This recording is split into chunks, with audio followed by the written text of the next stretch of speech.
अच्छे से पता है कि आपको इस समय अभ्यास की सबसे ज़्यादा आवश्यकता है। बच्चा कहता है कि सर सवाल भूल जाते हैं, वीडियो देखते हैं तो समझ में तो आ जाता है, पेपर में हाथ काँपना शुरू हो जाता है, हमारे अटेम्प्ट कम रह जाते हैं। हमारे लिए ऐसा लगता है कि सर हमें और ज़्यादा समय मिल जाए तो शायद हम सवालों को कर पाएँ। मेरे भाई ठीक है, ये सारी प्रॉब्लम है आपके साथ और ये बात मुझे पता है, लेकिन उन सब का सॉल्यूशन एक ही है और वो है मॉक टेस्ट। ठीक है? आप जितना ज़्यादा सवालों को लगाएँगे, आप जितना ज़्यादा प्रैक्टिस करेंगे, आप उतना ज़्यादा मेरे भाई धारदार बनते चले जाएंगे। यूँ समझ लीजिए कि आपको एक तरीके से कि हम 2 चाकू खरीद के लेके आते हैं। एक हम आपके घर में रख देते हैं और दूसरा हम जो है मान लीजिए ताज होटल में रख देते हैं। दोनों चाकू का उपयोग हो रहा है, कोई भी ऐसा नहीं है कि हाँ कहीं पे रख दिया गया है। लेकिन घर वाली चाकू को सिर्फ 3 बार यूज़ किया जाता है और जो होटल वाली चाकू है उसको सुबह शाम दिन रात सारा टाइम यूज़ किया जाता है। 10 दिन के बाद अगर आप देखेंगे ना तो जो घर वाली चाकू है वो सिर्फ उंगली काट सकती है, लेकिन होटल वाली चाकू गला काटने के बराबर हो जाएगी। क्यों? क्योंकि जिस चीज़ का अभ्यास जितना ज़्यादा है, जिसको ज़्यादा यूज़ में लेकर आते हैं ना, उसके अंदर शार्पनेस उतनी ज़्यादा बढ़ती है। ठीक है? तो मैंने अपने लाइफ में जो सीखा है वो सबसे बड़ा कि जब आपका सिलेबस कंप्लीट हो जाता है, जब आपका कोचिंग कंप्लीट हो जाता है, तो उसके बाद सबसे ज़्यादा जो मेंटर होता है ना, वो ये आपका मॉक टेस्ट होता है। ठीक है? आप मॉक टेस्ट किसी भी कंपनी का ले सकते हैं, सभी बहुत बढ़िया करा रहे हैं, लेकिन मॉक टेस्ट में आप प्रीवियस ईयर के मॉक को देंगे तो सबसे ज़्यादा फायदा होगा।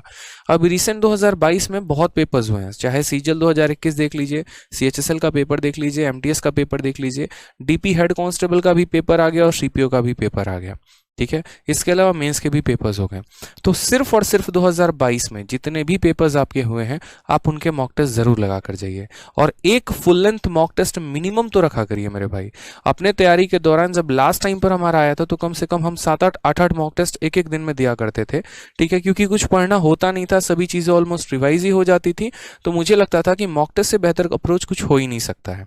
बहुत ऐसे जीएस के क्वेश्चन थे जो मॉक टेस्ट के माध्यम से मुझे याद हो गए थे, बहुत ऐसे रीजनिंग के क्वेश्चन थे जो मुझे मॉक टेस्ट के माध्यम से याद हो गए थे।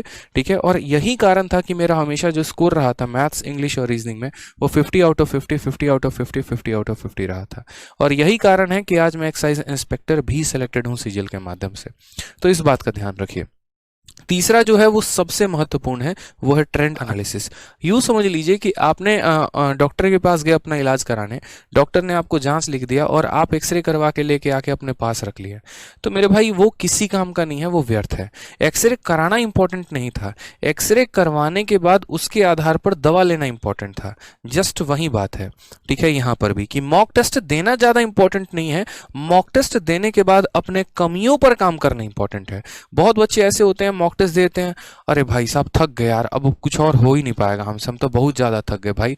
ठीक है? थोड़ा चलते हैं, चाय वाय पीते हैं, एकदम उतरेंगे लाइब्रेरी से। मेरे भाई ये हरकतें छोड़ दो। ठीक है? काम नहीं करोगे गलती पे, सिलेक्शन नहीं होने वाला है। मॉक टेस्ट दिया ना, ठीक है, गलती निकली, जीएस में निकला, इंग्लिश में निकला, मैथ्स में निकला, तो काम कौन करेगा? कोई और थोड़ी करेगा, आप ही को काम करना है। तो अपने गलती पर आप ही काम करेंगे, तो उसके लिए आपको क्या करना है कि एक एक पॉइंट को ध्यान रखो। मान लो स्टैटिक जीके का क्वेश्चन गलत हो रहा है, बार बार पहाड़ों के और दर्रे के सवाल गलत कर रहे हो, तो भाई याद करो ना। संविधान के अमेंडमेंट जो है वो गलत कर रहे हो, याद कर लो। कंट्री कैपिटल गलत कर रहे हो, याद कर लो। वोकैबुलरी में कुछ मिस्टेक्स हो रहे हैं, तुरंत सारा प्रीवियस ईयर लपेट डालो। जो पढ़ा है उसी को, नया कुछ भी नहीं। ठीक है? मैथ्स में कहीं पर पर्टिकुलरली किसी चैप्टर में समस्या आ रही है, तुरंत उस चैप्टर को ओपन अप किया और रिवीजन करना शुरू कर दिया। तो इन बातों का स्पेशली ध्यान रखना है आपको। ठीक है?